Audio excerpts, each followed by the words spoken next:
ఈ రాష్ట్రంలో జరుగుతున్నటువంటి అవినీతిని మనం చూస్తూ ఉన్నాం.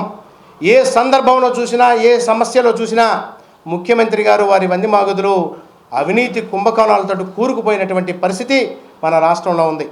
అటు ల్యాండ్ మాఫియా, ఇటు శాండ్ మాఫియా, మరొక పక్కన వారికి సంబంధించినటువంటి వారందరితోటి మద్యం మాఫియాతోటి మునిగిపోయినటువంటి ముఖ్యమంత్రి ప్రజలందరూ కూడా మభ్య పెడతా ఉన్నటువంటి పరిస్థితి మనం మన రాష్ట్రంలో గమనిస్తూ ఉన్నాం. ఒక చిన్న విషయాన్ని ఈ సందర్భంగా నేను చెప్పదలుచుకున్నా. ఒక కోళ్ళ ఫారం ఉంది.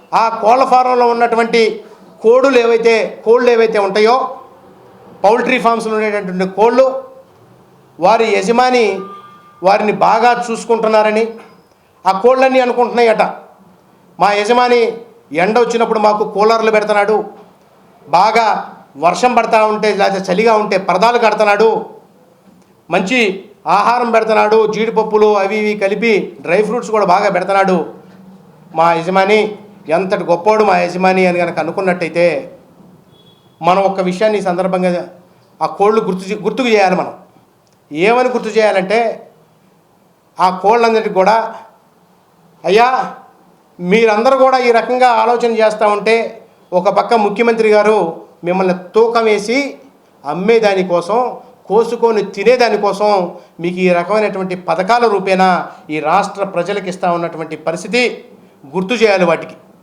ప్రజలకు కూడా ఒకటే చెప్తా ఉన్నాం, మీరు గనక ఈ ముఖ్యమంత్రి చెప్పేటటువంటి కళ్ళబొల్లి మాటలు కనుక నమ్మి ఈయన చెప్పేటటువంటి దొంగ పథకాలకు కనుక మీరు ఆకర్షితులైతే మిమ్మల్ని కూడా ఇప్పటికే తూకం వేసి అమ్మేయటానికి సిద్ధం చేశాడు. మద్యం పేరుతోటి రాబోయేటటువంటి 20 సంవత్సరాలకు కూడా మిమ్మల్ని అందరినీ కూడా తాకట్టు పెట్టి ఆల్రెడీ అడ్వాన్సుల్లో అప్పులు తెచ్చుకున్నటువంటి పరిస్థితి. కాబట్టి ప్రజలందరూ కూడా గమనించాలి, ఈ ముఖ్యమంత్రి మనల్ని అమ్మటానికి ఉన్నాడే తప్పితే మనం నమ్ముకోవటానికి ఉన్నటువంటి వ్యక్తి కాదు అని చెప్పి ఈ సందర్భంగా తెలియజేస్తా ఉన్నాను.